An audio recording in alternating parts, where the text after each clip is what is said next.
Start.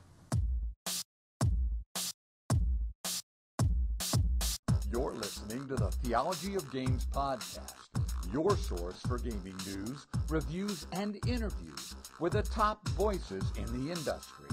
Find us online at theologyofgames.com. And now, here are your hosts, Scott Firestone and Jeremiah Isley.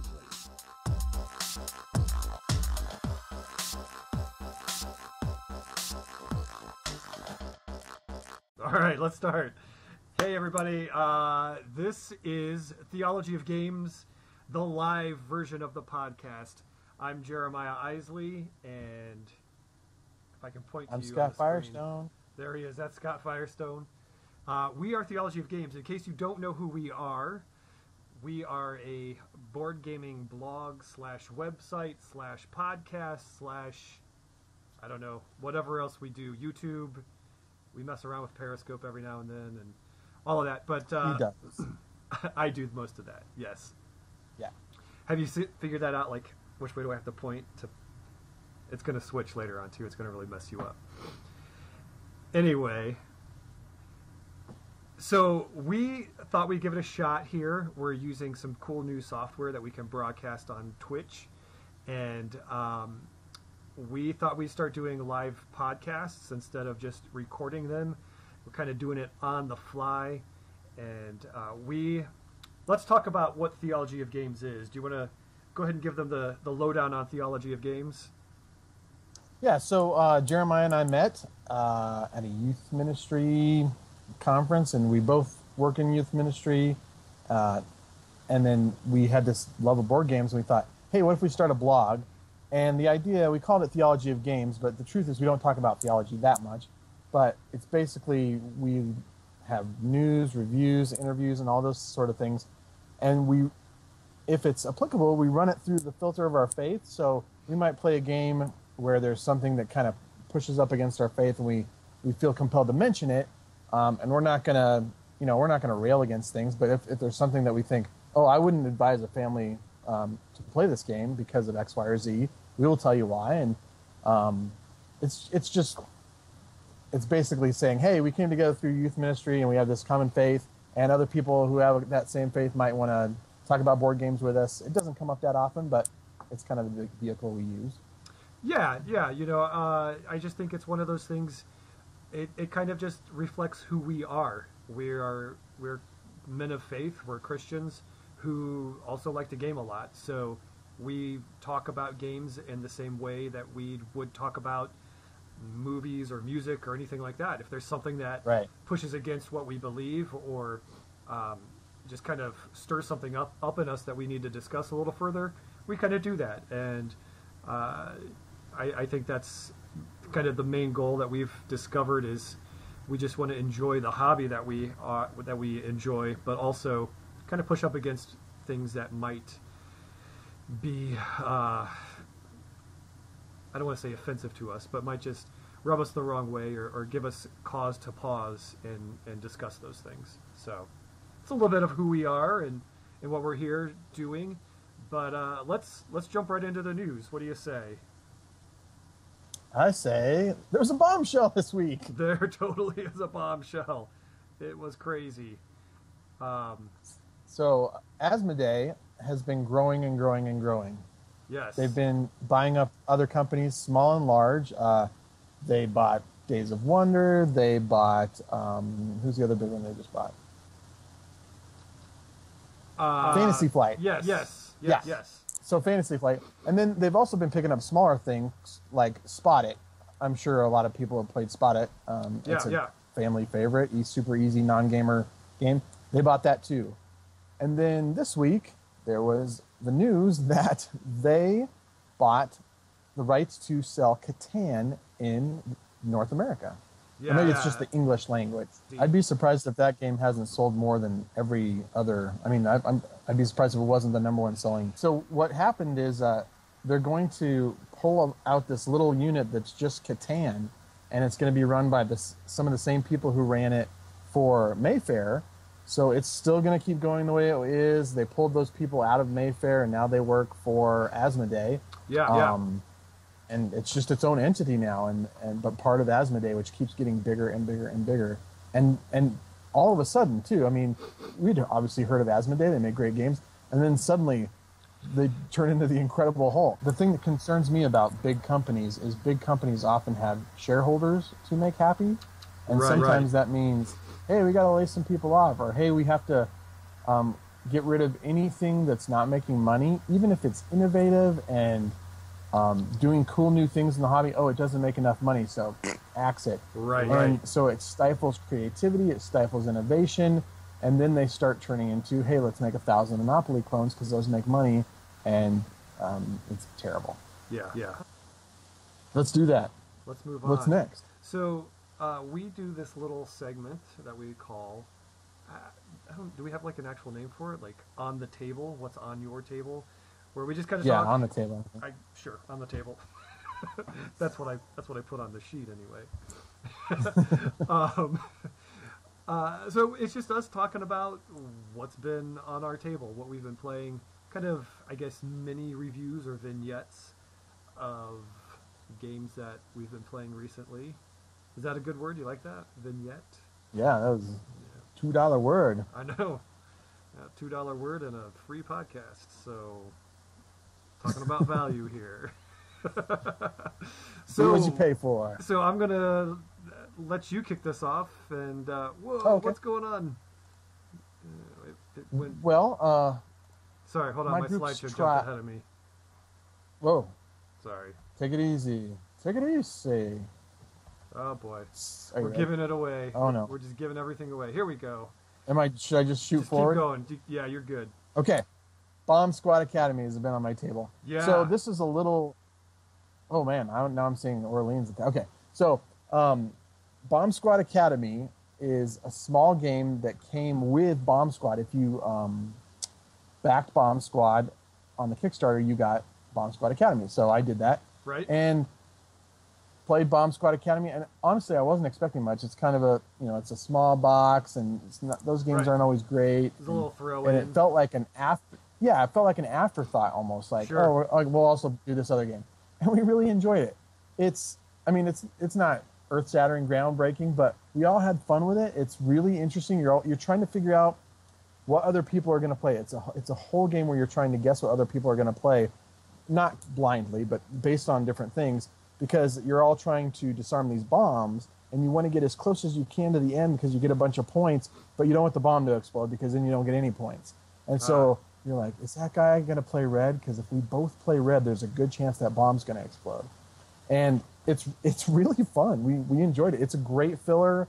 I think this would be a good non-gamer game, and the components are great, and it fits in one of those little boxes. It's really nice. That's cool. I have it. I haven't played it yet. But I was really interested in checking it out because, again, it's kind of like a derivative of Bomb Squad. So I'm like, is this a standalone thing? Is it going to work well? Is it going to, hold its own water, I guess? And according to you, the answer is yes. I've played Bomb Squad, and really, other than the word bomb, they are completely different. They are nothing alike. Sure. You are trying to disarm a bomb in both of them, but mechanically and everything else, they're completely separate games. Nice. So one of the games that's been on my table, we'll just kind of keep jumping ahead here since our slides are moving on us. We got copies of 12 Days from Calliope Games, which is it's a fun little trick-taking game. Have you played this one yet? I haven't. I got it and just haven't had a chance to. Yeah. And now it's after Christmas, so I have to wait a year. No, yeah. I'll play it. I took advantage of holiday gatherings to try to get this one out, and I did. So it plays in 12 rounds, as you may guess, because of 12 Days of Christmas. Makes sense. But it's fun. You every round you're playing for the gift of that day. There's a card for every round, so you kind of flip over this pile of cards, and if you score that day, you win that card, which gives you that amount of points. So the first day is worth 1 point, not a big deal, but as you go, they're worth more points. But the only way to win them is to have the lowest card. So the whole deck is made up of the actual song. So there's one partridge in a partridge in a pear tree. There's two turtle doves, and on and on and on. So the deck is made of a certain amount of cards. But the trick is, at the end of the game, if you have the most of a certain type of card in your hand, you score that many points as well. So if I had the most 12 drummers drumming, I get 12 points. So you're trying to collect cards while also winning tricks during the game. It was really a fun, interesting kind of different take on a trick-taking game, and the art is fabulous. I didn't have time to take pictures of all the cards, but the art is really, really cool. If you're looking at it right now, the box cover is very much all is the style of all the artwork on the cards, so it's really just a gorgeous game. Nice. I'll have to get that to my table. You will. So you're up next. What else have you been playing? Well, I recently traded for a game called Favor of the Pharaoh, which is from Bezier, I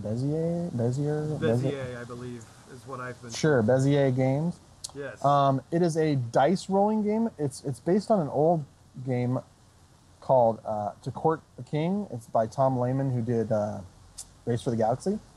And it's a dice rolling game. You're trying to roll dice, and thematically, you start as this lowly servant, and you're trying to get a meeting with the Pharaoh.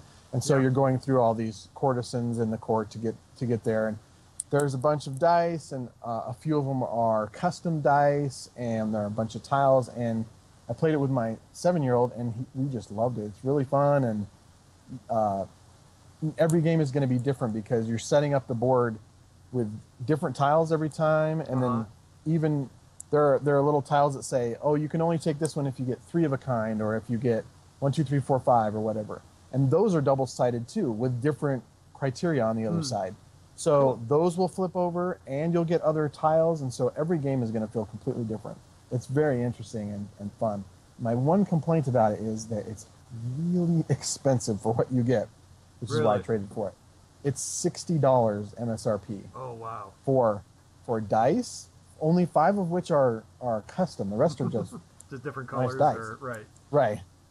And then a bunch of cardboard tiles. I mean, that's it. So even if you bought it online, not that we're telling you to do that, but even if you bought it online, it's going to be $40. So I traded for it, and so essentially, the way I'm thinking of it, it was like, oh, I paid postage for it. But anyway, if you can get your hands on a copy for a good price, it's a fun game. Cool, yeah. Definitely have to check that out. Bezier has a number of decent titles that I really enjoy, like One Night Ultimate Werewolf, and they're doing One Night Resistance now, and a couple other One Night Vampire, or a few other things like that. So there's some fun games, but I haven't had a chance to play Favor of the Pharaoh. It was a good one. Excellent. So it hasn't been on my table, but I have been at a table with Mafia De Cuba, or Cuba. I think you're supposed to say Cuba, like Cuba Gooding Jr. Show me the money. Show me the money. Have you heard about this? Have you played this? I have heard about it, and a friend of mine has played it, not in my group, and he told me about it, and it looks really cool. It's a very cool, a very streamlined social deduction game where the entire box is, or the entire game is the box. It's a cigar box looking type thing, and inside the box is there'll be 15 diamonds to start, and then there are, depending on how many players, there's a certain number of roll tokens that are in there. So not everybody is going to get a special roll, but you get to choose if you're going to be a special roll or not. So to start the game, the Godfather, whoever starts the game, gets to be the Godfather. And he's going to take 0 to 5 of the 15 diamonds out and put them in his pocket and not tell anybody what he took out. then the next person gets the chance to actually hide one of the rolls. So they can take that out, put it in this little bag, put it in their pocket, and then they also get to select a roll if they want to. And then the box just keeps getting passed around, and you can either take one of the rolls or you can take diamonds and be a thief. And the roles are like, there's a couple of them that you're a loyal mafia member, you're loyal to the Godfather, you're a taxi driver, so you want the person that sits to the right of you to win, whatever their role may be, or you are like a CIA agent and you're trying to bust the Godfather, you're trying to bust the other members of the mafia. So once it all goes around, the Godfather looks in and he sees how many diamonds are left, and he has to guess who took the diamonds. He's trying to get all of his diamonds back. If he does, then he and his faithful win. If not, then the thieves win, and there's all these other different win conditions.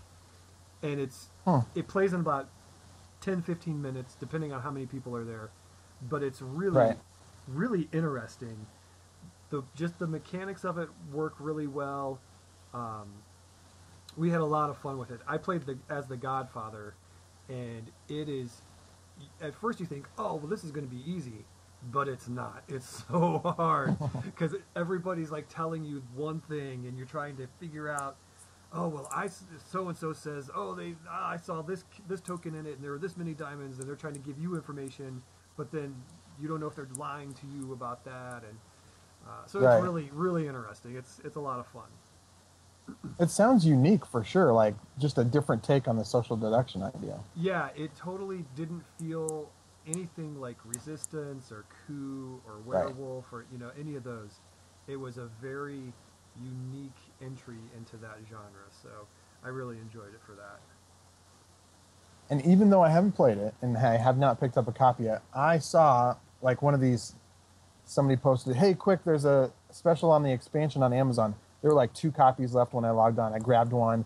Nice. And so I have the expansion for a game I've never played and for a game I don't own. Perfect. But when I do, I'm ready to go. You're going to expand it. You're going to blow it up right away. Awesome. Right. I really am looking forward to trying that one, though. Yeah, it's a very cool one. All right, so what else do you got? So my next one is a game called Fuse, and it is a real-time dice rolling game.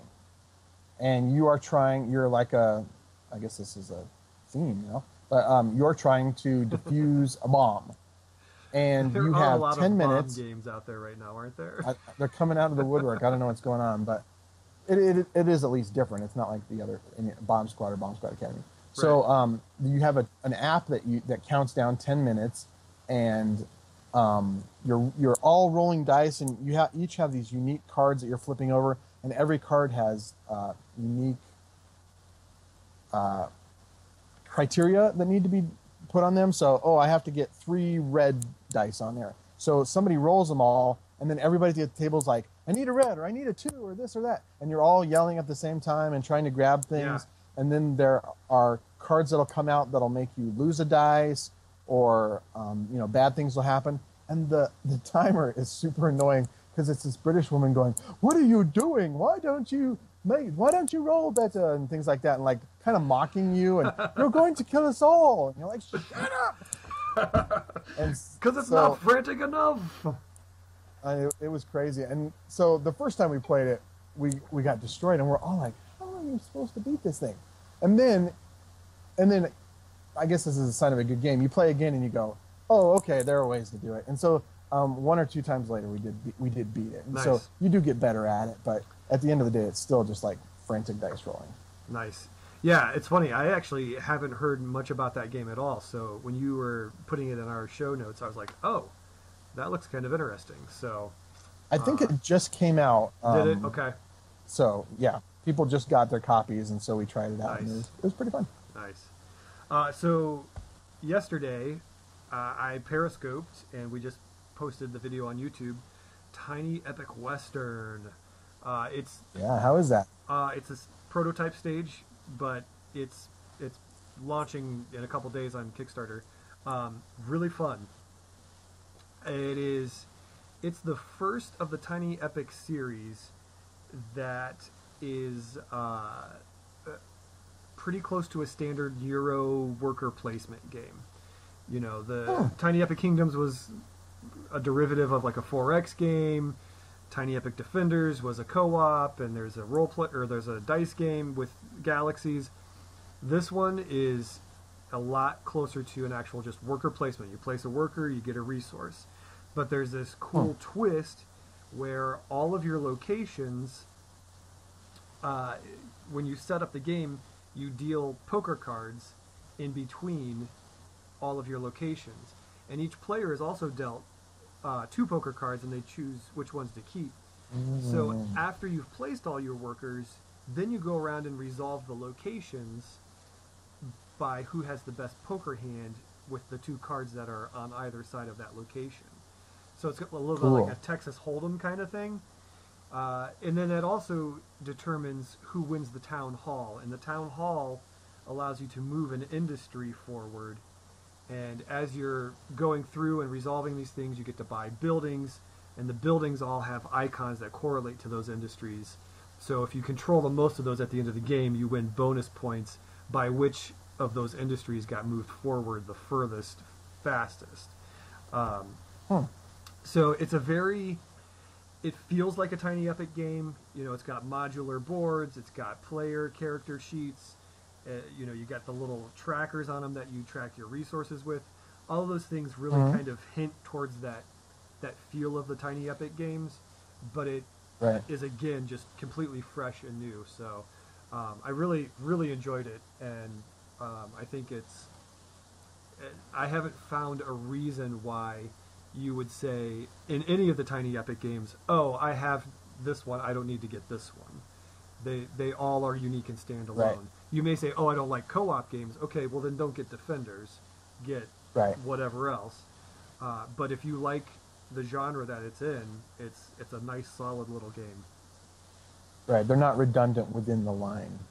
Yeah, exactly. And so, I know you've only played a couple of times, and this is a prototype, but where would you put it, just off the cuff here, in the lineup which is your favorite game? Well, my favorite one is Galaxies, which is also, as I said before, my favorite dice rolling game. It's probably a close tie for second with Kingdoms. Maybe a little better. Okay. Defenders is my least favorite of them, which I know is your favorite of them. But except no, I've played Galaxies now. Okay. And I think I like Galaxies the best. Yeah, I would agree with that. It's a solid little game. I really, really enjoy it. Oh yeah. This was probably a close second, and I mean, Tiny Epic Kingdoms was my game of the year a year or two ago, so I really loved that one. But this one might actually be a little better. This one's probably more accessible to non-gamers, although it's a little dense. The learning curve's a little hard to grab, but it's definitely, I think it's more accessible than Tiny Epic Kingdoms is. I'll say that. Cool. I'm looking forward to playing it. Yeah, it's fun, and it hits Kickstarter in 3 days, January 11th, Monday.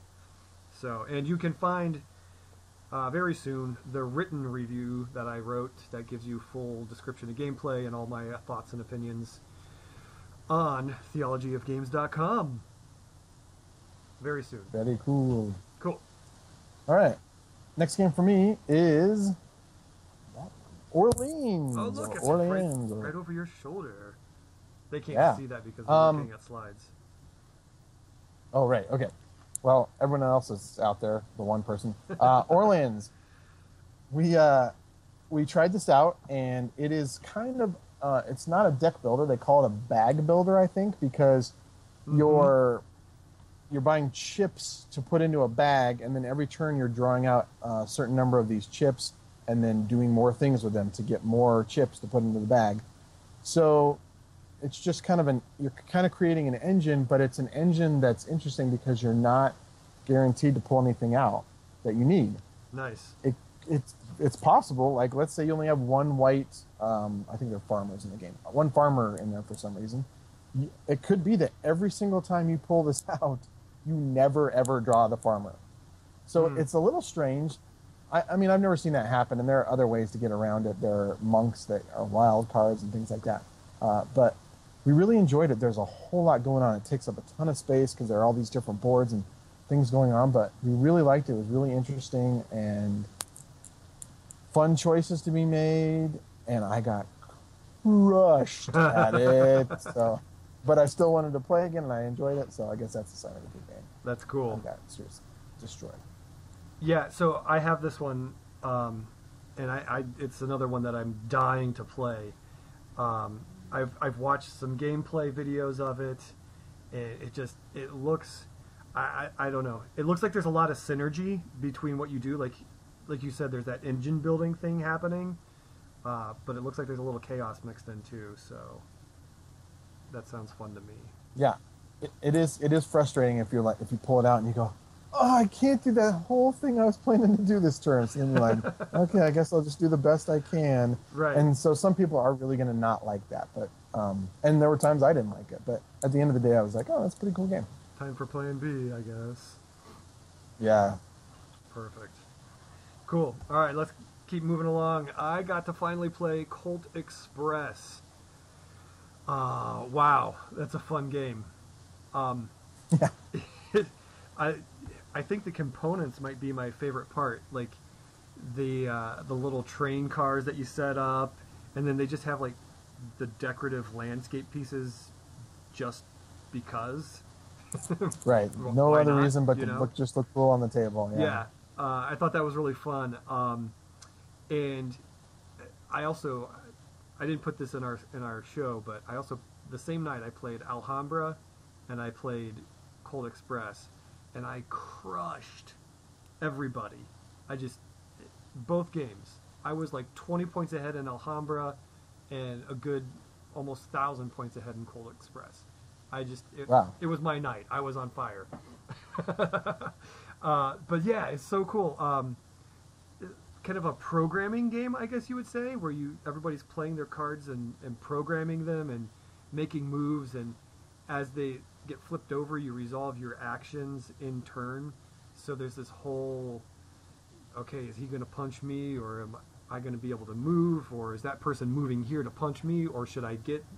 So as you're watching people play cards, and some of them are face up and some of them are face down, it really, I don't know, it was a lot of fun. I'm probably going to pick that one up to play with my kids too. Yeah, we played over the Christmas break. Yeah. And it was not my first time, but it was the first time for the rest of the family. And everybody enjoyed it, except for my wife, who, for a number of hands, never got any loot cards, which is my one complaint for the game, is the fact that, like, that's just going to happen, and that person does not have as good a chance to win at all. Yeah, yeah. Now... Yeah, we had a few times where that would happen, where it's like, oh, I just didn't get what I needed. But now, if I understand correctly, you can, instead of playing a card, you can draw 3 cards out of your deck. But you have to do it before your last turn, or else it doesn't help you. Right, and she did that a few times, and I remember once she did it, and she still didn't get one. Oh. So It's brutal. At the end of the game, she kind of glared at me and was like, I never got what I need. She admitted she had fun, but at the same time, it was like, just a dud for her because of that. Yeah, but the kids had a great time. My youngest is not good at programming yet, so he'd flip it over and we'd resolve it, and he'd go, I punched somebody, and we're like, you're not with anybody. Oh, man! And that just happened all the time. He would program something and it wouldn't work out. Yeah. I get to loot. You're not in the car with anything, baby. I'm sorry. Right. Oh, man! You gotta move. Yeah, you gotta move where the loot is. Right. That's funny. But it was really cute watching him play that, and he still had a great time. So. That's cool. That's very cool. So you've got one more for this segment? My last one's a quick one. We finished our campaign of Pandemic Legacy. Excellent. And I should have counted, but I want to say we played 18 games. You're going to play at least 12, and at most 24, and we played right around 18. So you can figure out we lost about probably half our games or something like that. Yeah. Just full of surprises. you're always like, what is this next thing going to reveal? What cool thing is going to happen? And we had a good time, and we got to the end, and we won our last game. I think it was at the beginning of December. So you're just like, we went out on a high note, and it was fun. Really enjoyed it. So you actually saved the planet then? Is that, or? I'm not going to say because it's only season 1, but I will say that's true. That things happened, and we didn't have to open up. There's one box in the game that says only open if you lose 4 games in a row, and I don't know what's in it because I think we lost 3 games in a row. I don't want to know. Yeah. So yeah, we didn't find out. That's cool. Yeah, I have not. Nobody I know owns the game, and eventually I'll play it. But I'm very jealous that you actually got through the whole thing. So, it took us a while. Yeah. So I'm watching our stream here, and we're dropping a lot of frames, but I am recording locally too, so we'll just plow ahead here, and we'll post it online. Hopefully I can clean it up. Anyway, that's a little technical It's an experiment. update. We're just trying this and seeing if it works. My wife's probably watching Netflix upstairs, which is probably taking up some of our bandwidth. Who Gilmore knows? Girls. There's probably a lot more that I have to learn about this. She does watch Gilmore Girls, actually, so it's very possible. My wife just binge watched the entire series. She'd never seen it before. I think she finished it a little while ago, so I haven't found her watching them for a while. So she's moved on to something else. But anyway, a little like you said, this is experiment number 1 with live broadcasting. So we'll see how it pans out when it's all said and done, and we go back and watch and learn. So we have another segment coming up that we call, watch this, Fire and Ice. Look at that logo. Isn't that sweet? I can't see it. I'm on the 7-second delay. I'll see you in a second. You're about to see it. Here it comes. I can't wait. Oh, is it there? Almost. No, where is it? Man, this has got to be great for the viewers watching me wait for this thing to pop up. Even better for the listeners who are listening on the there podcast. It is. I see it. There it is. Very nice.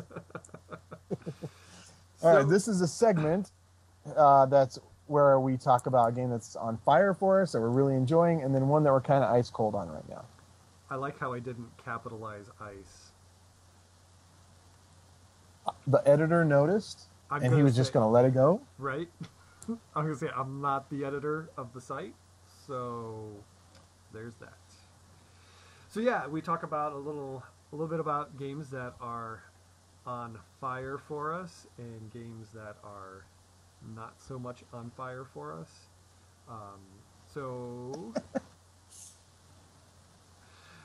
oh, that's right, I'm up on first on this one. So my fire game is, we talked about it just a little bit ago, Mafia De Cuba. Just a fun game, and it's in a genre that I really like. So I love, I don't know why, but I love games that make me paranoid about everybody that's at the table. It's a lot of fun because you learn so much about people too when you play a game like that. It's like, oh, that's how you lie. But I don't know, it's really enjoyable, and it, like I said, it was really clean. There were no cumbersome rules. There were no oh well, we have to do this, and there's no housekeeping, and like you want to accuse somebody, you say, I think you're a thief, give me my diamonds back, and that's the game. It's all about just picking up on those tells and what people are doing. So that's my fire game. Yeah, that's the funny thing about social deduction games is that there are people I've played Resistance with now for years, and I'm like, you've become a better liar. And I mean that. Like, when they first started out, I could spot them a mile away. That guy's a spy. Right, the shifty eyes and the shifty, they'd be like, how did you know? And I'm like, I can just tell when you're lying to me. Their and now they're getting better. Right, yeah. Yeah, they have tells. And now it's like, you really snookered me. You're getting better at this. And I don't know if it's good or bad, but right. it's There's a whole good for discussion them. to be had there. Is that Yeah. Is that a good thing, or is that? I don't know. I'm sure there's worse things out there, right? Yes. Than lying. Well, Anyway, your fire my game fire is... game, Roll for the Galaxy. I haven't played a ton of it, but I really think, I don't know if I like it better than Race for the Galaxy, but all I know about Race for the Galaxy is it's super, to me, it is obtuse. I have such a hard time. I'll sit there and go, oh, what do these symbols mean again? And I know some people are like, you're just dumb. It's okay, very fine, I am dumb. Yes. Yes, I have a hard time figuring those things out and remembering what everything does.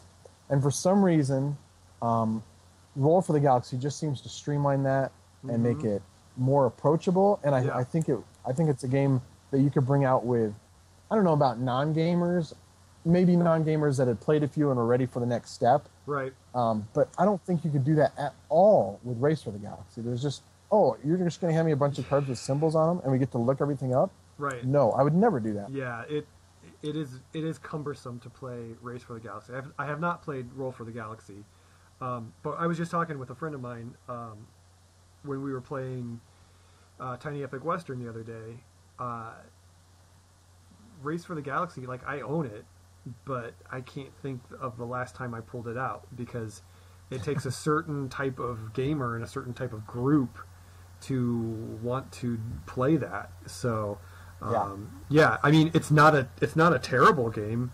I actually really enjoyed it the few times that we've sat down and dug it out. But there's just something clunky about it, a little too heavy about it. So, and Roll obviously brings in the luck of dice, but also it's just a really pretty game. Those dice are beautiful and colorful, and I think it's something that you could just pull out with next step non-gamers and go, hey, let's try this out, and I think they'd enjoy it. Yeah. So do they glow like they do on the box? The expansion just what? Do they glow like they do on the box cover there, like the light coming? Probably if you're playing at Chernobyl. Okay. But I wouldn't advise that. Yeah. So the expansion just came out. I have a friend of mine has it. We haven't played it yet, but I'm really looking forward to trying out the expansion. Yeah. Cool. So. The opposite side of fire is lowercase ice. Lowercase ice. We feel. Although, look at this. In 7 seconds you can look at this. I capitalized it on the special slide for. Did you do it on the fly or was it like that? No. I did it correctly on that one. So. Oh, okay. I did. Well, I was thinking that. We feel so little about these games, like we're so cold on them that we won't even capitalize. We're not ice. even going to use proper grammars on that. Right. So my ice is Fuse. I know I said that we had a good time playing it the other night, but for me, RealTime, I've never liked RealTime games because they stress me out. I'm a thinker. That sounds weird. Not a thinker, but like I'll sit in a meeting. And I'm the guy in the corner processing everything that's happening. I don't talk very much in meetings. Right. Sometimes to my detriment. Like people are like, speak up, Scott. And I'm like, oh, no, I'll send you an email later. Right. Because that's how I process is I'm the guy, I'll think about it and then I'll tell you about it later. And so if we're playing a game, I don't suffer from analysis paralysis at all. But I'm also like, I want to be able to look at the board and think how things are doing. But when you're just rolling dice and I need 2s and 3s and what's happening? And it just stresses me out. And so it's a good game. We did have fun. But for me, it's like, I'm not going to pull that out very often. And I'm probably not going to buy it because I never want to go, hey, who wants to be Psycho for 10 minutes? Huh? Yeah, that'll be fun, right? Right. Even if maybe the other people would enjoy it. But for me, it's just, so that's my ice. Not because it's a bad game, but just for me, it's stressful. I've got a weird relationship with real-time games. Like, I think they're fun, and I think it's an interesting thing. Like, I haven't played it yet, but I've seen people play Zombie 15. The game plays in 15 minutes, and it's a survival, zombie fun game, and it looks really cool. Damage Report I really enjoy. Like, it is super frantic and fast, and it's really, really hard. But, like, the first time I played Bomb Squad, I played it with my mom, and I love my mom, but I often have to teach my mom the game every turn. whatever we're Right. playing. Like I have to remind her of rules and after rules, and there's no time for that. Like in Bomb Squad, Right. there's a bomb that's going to go off. I don't have time to tell you what the actions are. But and that's with anybody. Like if you're going to play a real-time game, you have to make sure that they have a firm grasp of the rules. And if there's Right. if the rules are too dense, it's really going to bog it down. So you have to make sure that they're ready for that and they're going to grab a hold of the rules. And we need to talk about strategy, not about what you can do. Right. So I totally understand that side of it. My ice game, I don't like necessarily have one in particular, but it's more of a genre. It's any storytelling game where any element of the game is you coming up with stories. And it's kind of weird. Like we have a few of them. Like you've probably seen story cubes, which are just really just like a storytelling vehicle. And it's fine and it's great. And then we have a game called Story Wars that my boys picked out for me for my birthday a year or two ago. I don't know. Like I enjoy the story of games, like the theme of games. I don't necessarily want to have to sit down and create the theme and the story of the game, if that makes any sense. So Yeah. there are times when it's fun and we've had a blast making up goofy stories around some games, but lately I've just kind of been like, I kind of shy away from that when that comes up. So I'd say that's my ice at the moment. One of our very first Kickstarter previews, as I recall, was a storytelling game. What was the name? Ruse. I knew it was like Muse or yeah, Fuse, it was Fuse. the one where you had to make up a story of why you weren't the murderer, I believe. Right. And then if you were, Yeah, I think that's right. if you ended up losing, you had to make up some grand story of why you were the murderer. Yes, that's right. So yeah, and I think storytelling games are very much that same thing where it has to be like the same, like a really good group. Like I know there are some people I play games with that they would be like, no, this is dumb. Like I don't even want to bother. And there are other people that would just totally get into it and just run with it. So it's a taste thing. So right now it's a little bad taste, but you know, it'll change, I'm sure. I'm with you. It's kind of subjective, like, and it's doesn't play to some people's strengths. Like, hey, come up with a story. Like, I could do that easily. I don't even necessarily want to, but I could. Right. But some people would be, are you kidding me? I don't want to have to do that. Why would I do that? And so, yeah, I can see that. I just realized when we're doing video, if I'm on video, you can see me when I take a drink of water.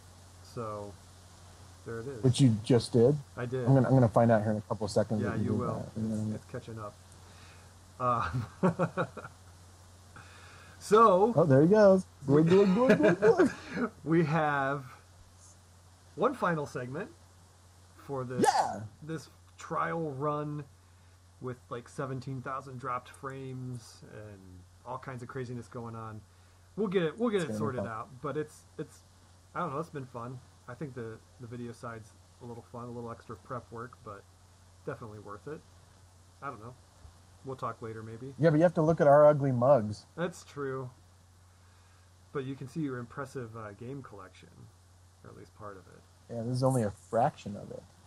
I think one of these days we're going to discuss the psychology behind board game video reviewers and the need for them to stand in front of their board game collection as they give a review. Like, I can tell you my psychology really quickly. Mine's behind me, you know, like it's there. I can see it. I'm guilty of it. I mean, I've done plenty of those where I'm sitting in front of a shelf or whatever. I don't know. Go ahead. What you were going to say? Maybe should we save this for next time? No, because it's not even really worth. No. Okay. All right. Segment. For me, we're in my basement. Yeah. And it's unfinished. Oh, Man, I'm losing my falling apart. Oh my goodness. So my basement is unfinished. So the rest of it's Right. like, insulation, and there's a furnace over there and the water heater. So where else am I going to do it? But in front of the games that are already set up. In front of and your it's also fireplace. thematic to what we're talking. What? In front of your fireplace, or maybe not. Well, then I'd have to be upstairs where everyone else is. Yeah. But now I can be down in the dungeon here. Down in the dungeon. Dad and his weirdo Anyway. board games. Right. All right, so let's move on. One of these days, I gotta learn more about this, but we're gonna have like theme music for all this stuff too. It's gonna be sweet. So, are you ready? You ready for Philip? Yeah, I was looking around for an instrument, but I don't see anything. Mine are in the other room. Like, so. not even a kazoo or anything. No. Yeah, my guitars are in the other room. So, anyway, are you ready for fill in the blank? I am ready for fill in the blank. Fill in the blank. Hey, everybody, it's fill in the blank. It's time to fill in the. What do you see this slide? It looks nice. I'm sure it is. Anyway. While I'm waiting for it, I'm going to go ahead and ask you the first question. You do that. Jeremiah, Yeah. what is your 2016 New Year's gaming resolution? I don't often make New Year's resolutions other than like exercise and things like that. Anyway, no, my New Year's gaming resolution is to game. I know that's like super cheesy, but I really hope to get more games on the table and explore more of Theology of Games. So, like we're doing tonight. What else is there for Theology of Games? And because that is, in my life, that's an extension of my gaming. So, I want to game more and bring more people. Like, I have a lot of friends that are like, dude, you got to call me when you game. And I'm always like, yeah.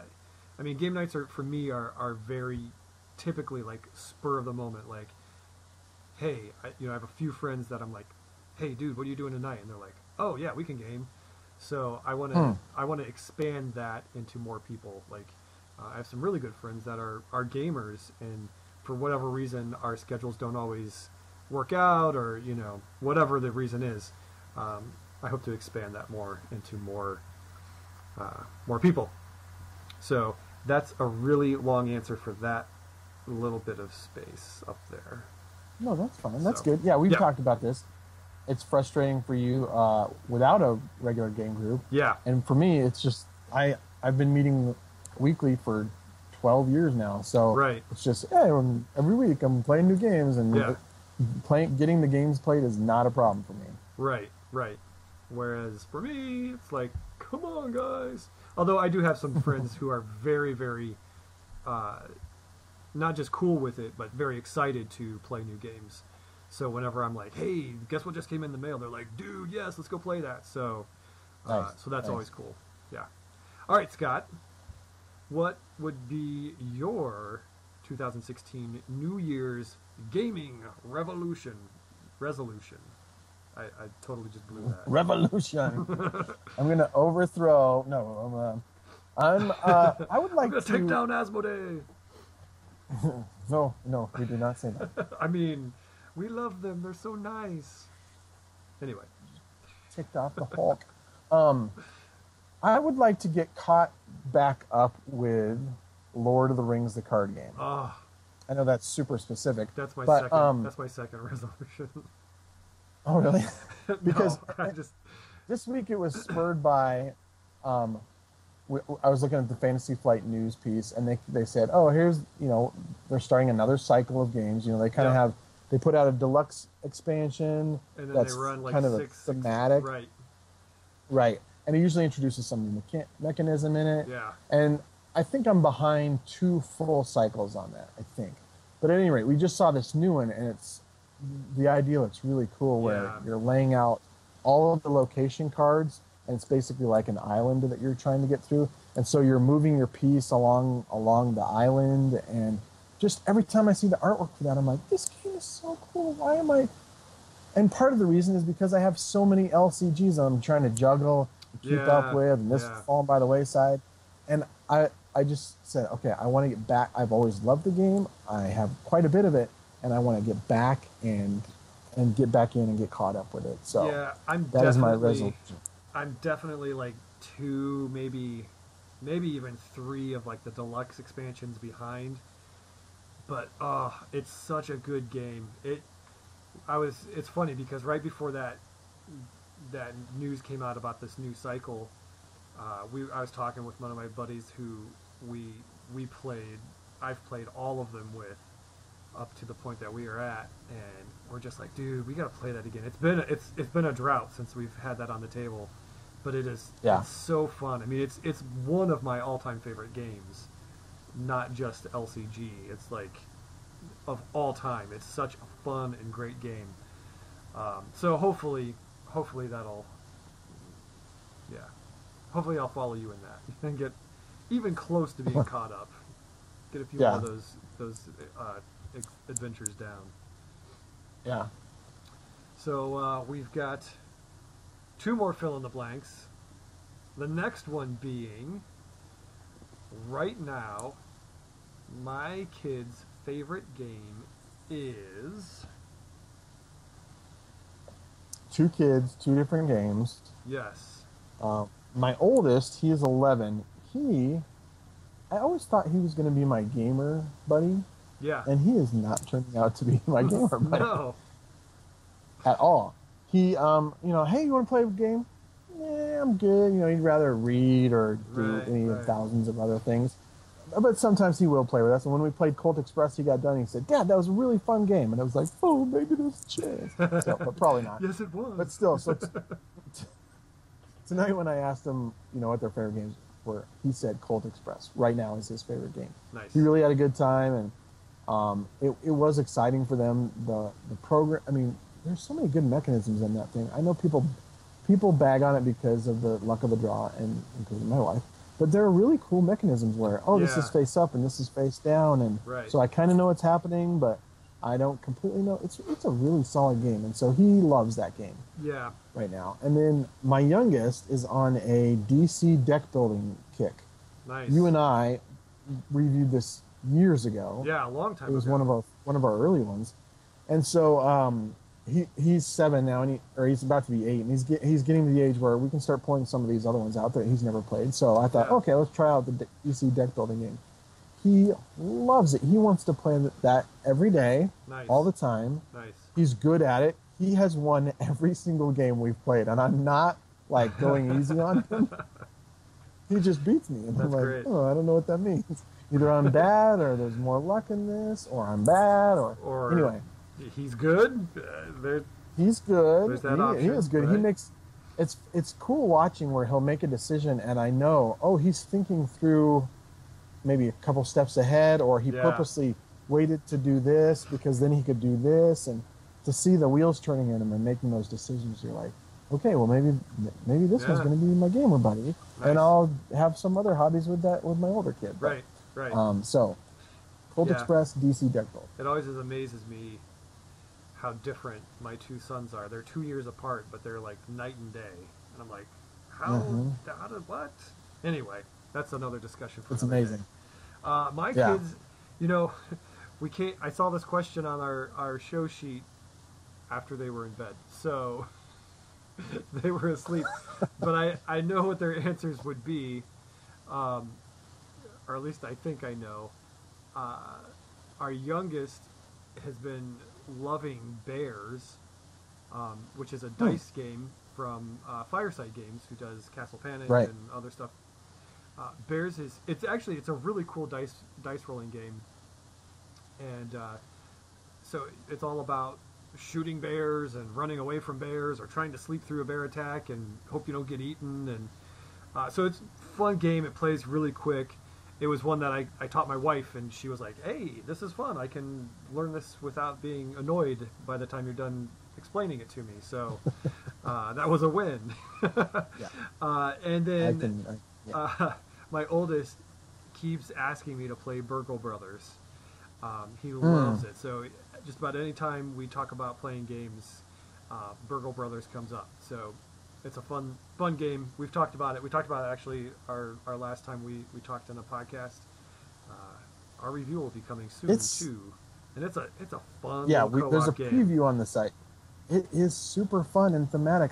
It's one of my favorite co-ops now. I really like it because everything makes thematic sense in it too. Like all of the tiles, all of the abilities, everything that happens in it makes sense. So when you're playing it, you're like, I don't feel like I'm getting cheated by the game because that's what would happen in this situation. So really enjoyed that. All right, we have one final fill in the blank, but this fill in the blank is for you, not you, Scott. I'm trying to point. You, not you, dear listeners, readers. You. What is it? What I want to see from Theology of Games in 2016 is... Do you want to see more videos? Do you want to see more experimental live broadcasts? Do you want to see more Periscope? More reviews? More Kickstarter news? More, I don't know, more interpretive dance? More... Please don't say that. You can say whatever you want. That doesn't mean you're going to get it. Right. But we really do want to know. We would love, I mean, not that, if one person votes for us to do this, that's what we're going to do. But we would, we're trying all these different things. But if we get this consensus where everyone's like, oh, we really love that you guys do, I come to you for my Kickstarter news, or I love to see this from you guys. Well, that really helps us decide, because there's only a finite amount of time for us to do everything. So we need to prioritize, and if we feel like just the two of us. Just the two of us. So, copyright infringement. Anyway. Just the two of that's terrible. So we would love to know what you want to see more of, what you would like to see new, what is working, what is not working. Just be brutally honest with us. If there's something you hate or something that we do and you hate the way we do it, whatever, just tell us. You're not going to hurt our feelings. Let us have it. But we'll be fine. But we really do want to hear it. Yeah, we do. And just let us know what you can comment on the blog. You can comment on YouTube. You can email us at theologyofgames@gmail.com. You can hit us up on our Facebook wall, tweet at us, Instagram at us. I mean, it's pretty hard to not find us. So anywhere you want to fill in that blank, let us know. Please. So, cool. That is our experiment. That's it. Experiment number 1 is done. Hey, like we said, fill in that blank. Let us know what you think. Let us know what you would like more from us. But also, we'd love to know what you think about this whole video thing that we're trying out with this podcast. And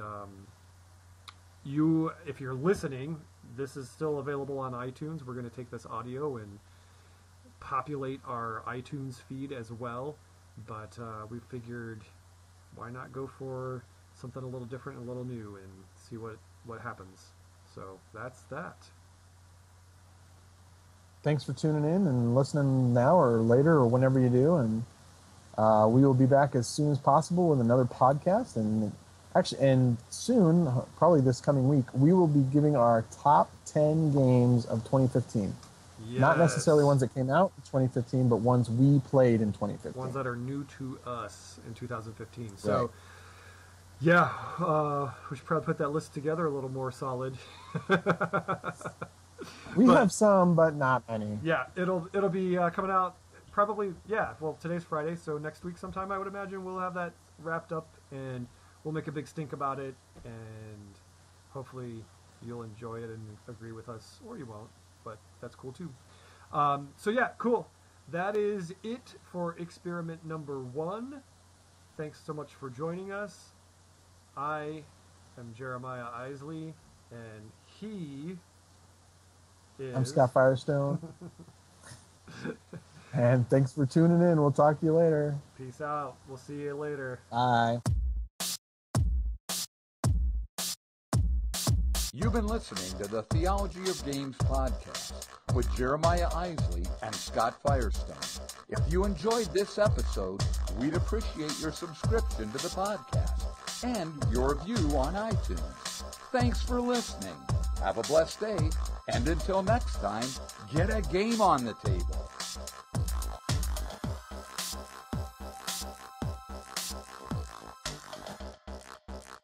I think I built in a 7-second delay in case like you swear or something. I got it.